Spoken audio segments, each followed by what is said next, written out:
अनेक प्रमुख कार्यकर्ते त्यांनी त्यांच्या पक्षामध्ये वळवून घेतले, त्याचा प्रवेश घेतला, जबरदस्तीनं दहशतीनं इतर आमिष दाखवून तरीसुद्धा आम्ही नगरपालिकेला फार थोड्या मतांना आणि म्हणून आज जे यश आम्हाला मिळाले ते निश्चितपणे ग्रामीण भागातल्या आमचे सर्व कार्यकर्ते अतिशय ठामपणे आमच्या मागे उभे राहिले.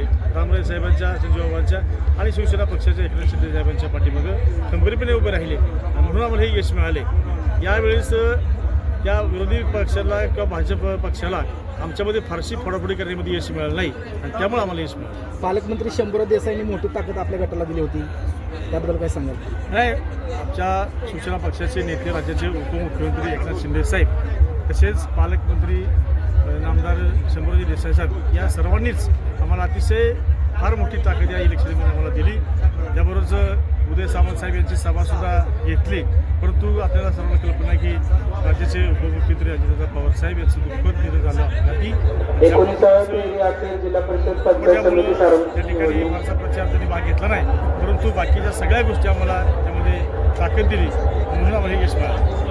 या निवडणुकीमध्ये शिवसेनेच्या माध्यमातून मोठे यश मिळाले. या निकालाचा जिल्हा परिषद गट श्रीकांत कृष्णा खरं 10,035, गिरीश सुदांबनकर 10,993, नोटा 396, एकूण 21,421, पंचायत समिती गण 7 पाडेगाव, अमोल बन्यासो कराडे 4,787, आकाश राजकुमार गायकवाड 461, राहुल दादाचे नरोडे 5,432. निवडणुकीमध्ये मोठं यश मिळालंय. मात्र या यशानंतर श्रीमंत संजय राजेंना एक मोठी संधी दिली जाईल असं या निवडणुकीच्या काळात बोललं गेलं. काय याबद्दल तुम्ही बोला? अजून तसं निकाल एक तर पूर्ण हाती आले नाहीत. अजून पंचायत समिती नेमकीला सत्ता कोणाची याच्याबद्दल अजून निश्चित अजून निकाल हाती आले नाही. त्यामुळं लगेच यावरती बोलणं उचित ठरणार नाही.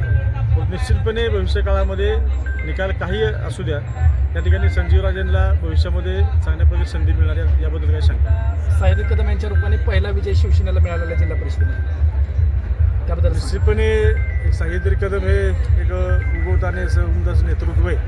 निश्चितपणे आम्ही विधानसभा एकत्र होतो आणि नंतर पुन्हा थोडंसं ते तटस्थ राहिले, परंतु निश्चितपणे एक सुदैव चांगलं की या जिल्हा परिषद इलेक्शनच्या निमित्तानं ते आम्ही एकत्र आलो.